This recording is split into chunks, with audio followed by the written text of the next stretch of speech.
Hello everyone, it's Elizabeth again and we're still busy with work. We're still working. Alright, let's have a look at the second major formula that we're going to use when we start calculating any questions regarding work done. And this is what we call conservative and non-conservative forces. So conservative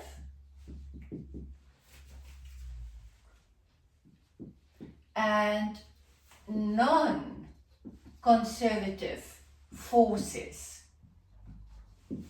Now we're going to get into that. Very important that you know that you have to learn these two definitions by heart. Really, they're going to ask you this straight up for 2 marks. And you have to write it exactly as it stands in your exam guidelines. So it says that a conservative force is a force for which the work done on a moving object between 2 points is independent on the path taken. Okay, what does that mean? Let's have a look quickly at what is a conservative force. Now it means that that force, when it's going to act, that the energy that is used by that force is always going to be given back to you. Alright, so let me use this as an example. If I take my pen and I lift it a certain amount of meters high, let's say 2 meters high. Of course, you know now that I'm adding potential gravitational energy to it. So although it's standing still, though it doesn't look like it, it definitely got there's work done to get it from there to there, or energy. Let's say 200 joules for me to get it from there to there. But the moment I release the pen, it's going to drop again. So it's going to give me back the energy that I did exert on the object or my pen in the first place. So what it means then that it conserved the energy. So it is the force for which the work done by that force on an object between 2 points is independent on the path taken. So I could have done it there or there. Alright, or let's look at this example. Now let's just take Tarzan quickly out of the way. We're going to use him just now, Tarzan. Oh! We'll get down to Tarzan just now. Anyway, so let's have a look at, I have a slope, an incline. And let's say you start walking at the incline to this point here. I, however, am somehow very energetic today, and I'm going to jump from here straight up to there. Now let's work out our potential, gravitational potential energy that we have. Your energy is going to be determined by EP, potential energy, your mass, gravitational acceleration, and your height. But what is the height? The height is measured from there to there. So not from there to there. If I work out my energy, it's going to be also EP equals my mass GH. So let's say we weigh exactly the same. Gravitational acceleration is exactly the same. The height is exactly the same. So we've got exactly the same amount of work that we did to get from there to there. But I took a shortcut. You took the long way. So can you see that the energy that we used is independent on the path taken? Alright? So that's your definition right there for what is a conservative force. And now immediately I can tell you, guys, it's easy. Just remember, we're only going to be working in matric with one conservative force, which is gravitational force. That's all. Yes, there is also the force exerted by, let's say, a spring. If I would exert or anything else that I could pull out, and the moment I release it, it's going to jump back again, that will also conserve energy. Okay, so that is as an example. So just remember, conservative force is going to be gravitational force. Now, if we talk now again about what is a non-conservative force, So what is not going to conserve the energy? And if I tell you examples, you're going to see that that is going to be where I put in energy into a system and it's not going to give it back. Or, for instance, friction, which is going to take energy out of the system and it's just going to take it out. There's nothing conserved. Alright? So I just want to tell you now, what I'm going to explain to you now is how we're going to get to the formula that I'm going to show you now. So back to Tarzan. Let me just rescue him. I think he's down there in the gorge. Okay, come Tarzan. Let's get you back into service again. And let's put you up here. And we're going to go again. And you'll remember that when we did the law of conservation of mechanical energy, I also used Tarzan. Alright, Tarzan, there you go. You just see. I think I'll have to maybe use you like this. Great. I'm going to make you slightly shorter. There we go. Alright. So again, Tarzan is going to move like a pendulum. So he's going to be starting, let's say, here on a tree, and he's going to jump. Well, not jump, just let go. And because of the rope that is attached to him, he's going to have a swinging motion like that. And we did say already, the conservation of mechanical energy states that if there's no external forces operating on him, then of course he will just keep on moving like this from there to there the whole day until next year it will still be going.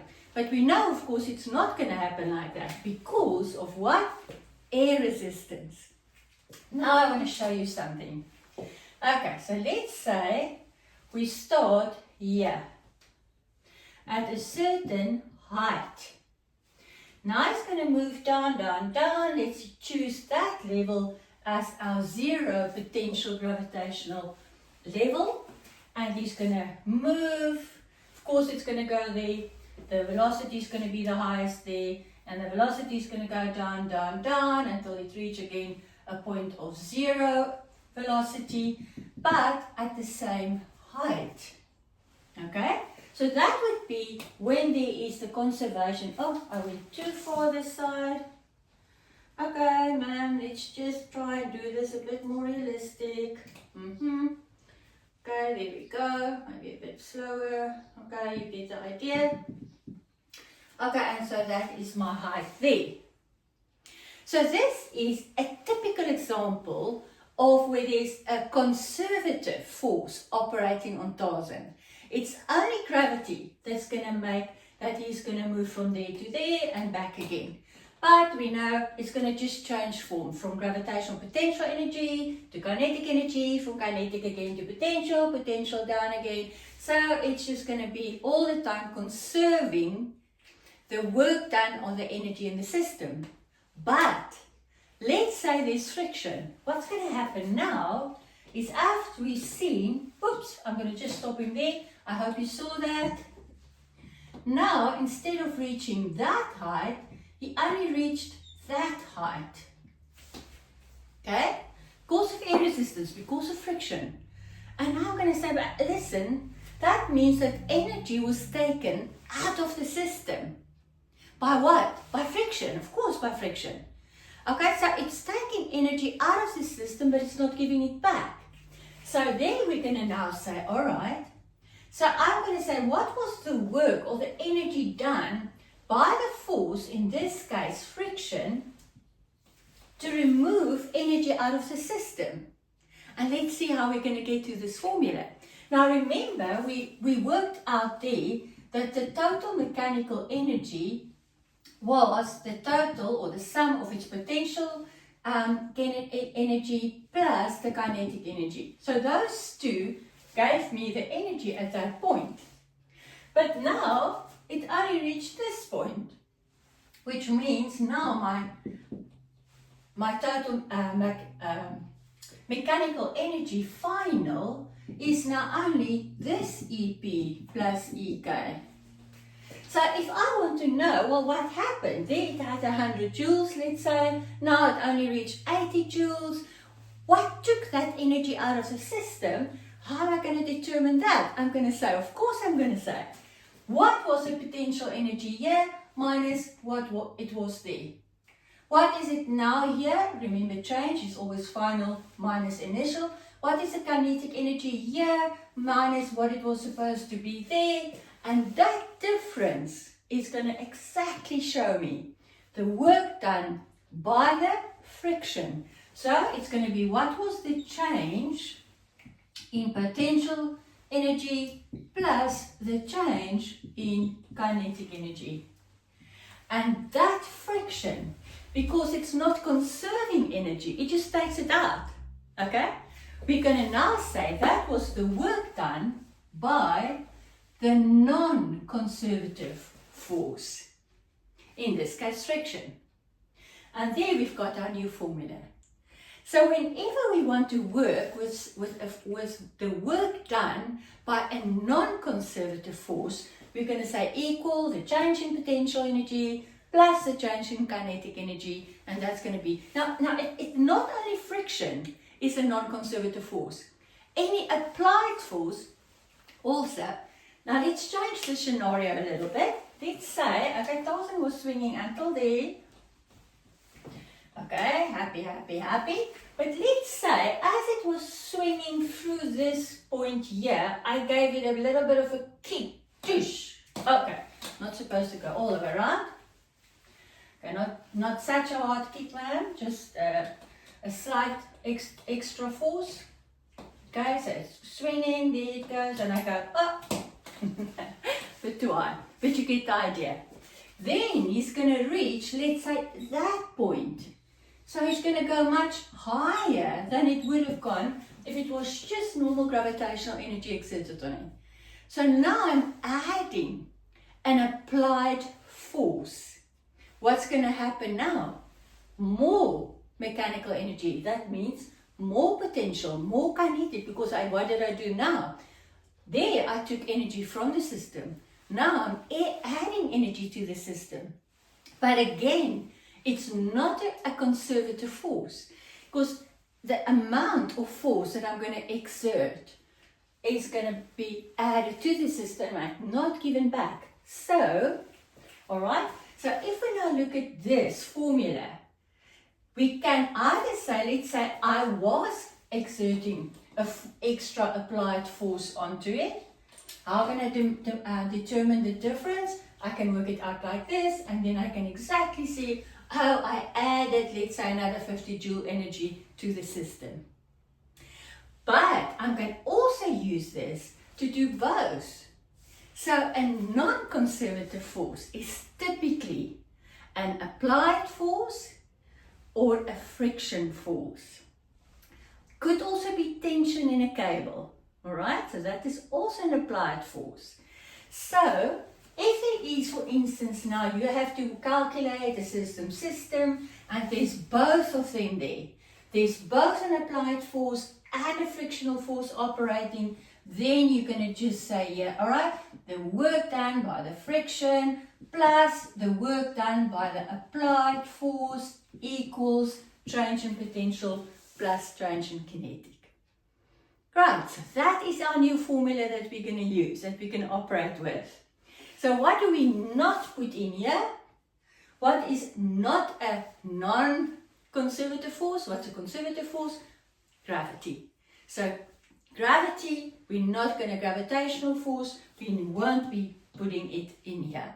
So it depends on the question that you get, which one you're going to use. Are you going to use V net, W net equals change only in kinetic energy, or if you're going to use the work done by the non-conservative forces equals change in potential plus change in kinetic energy.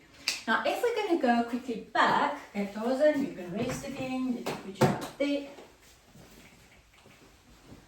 Let's just quickly see. I just want to explain to you the definition again. So the definition would be that a non-conservative force would be the force of which the work done in moving an object from a point to a certain point is dependent on the path taken.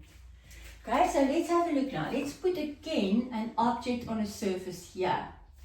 Let's say I have an applied force working in a certain direction, exerting the object in that direction. Let's say I only push it until here, to A. If I push it from there to there, I'm going to put energy into the system, but it's going to stop there. It's not going to move back. So it's not conserving that energy, it's just adding it, but it's not going to give it back to me. For instance, so now if I would move it to B, that would just add again energy into the system, just adding it, but it's not going to give it back to me when I let go of the force. And the same with friction. If I would have an object already moving, but there's friction here, which means that depending on the path taken, this is going to be just a shorter path. Okay, so what is the work done by the friction force? Only so much energy was taken out. If it moves to there, to B, oh no, there's more energy taken out. So the non-conservative force, all right, is definitely, you can see, dependent on the work done by the non-conservative force is dependent on the path taken. Therefore, we can now say, okay, it's a non-conservative force. And if we're now going to look at our formula, let's recap quickly. We've got two formulas. We've done already this one. The net work done on an object would always be equal the change in kinetic energy, right? And in this case, it would be the work done by all the forces.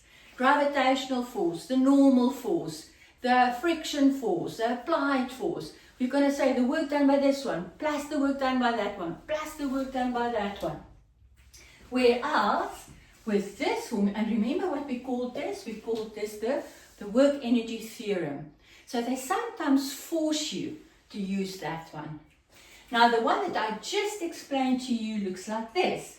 The work done by the non-conservative force equals the change in kinetic energy plus the change in potential energy.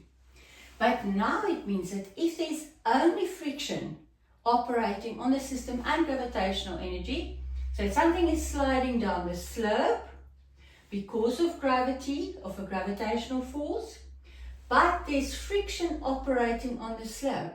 Oh, I'm going to use this one. Why? Because now I would only say the work done by the friction force, because that's the only non-conservative force operate.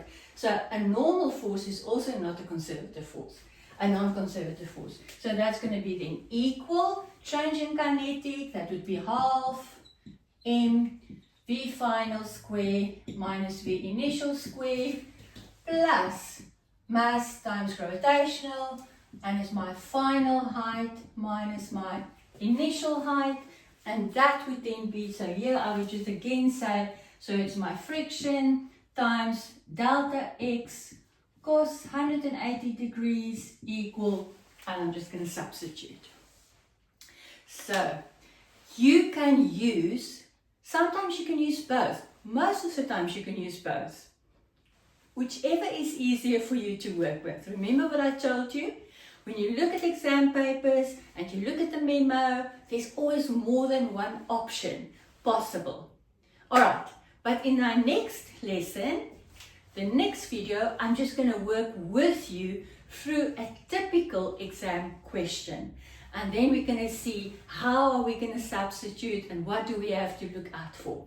But in this video, I only explain where is the formula coming from, how does it look, and we're going to use it for work and energy. But believe in yourself, you can do this.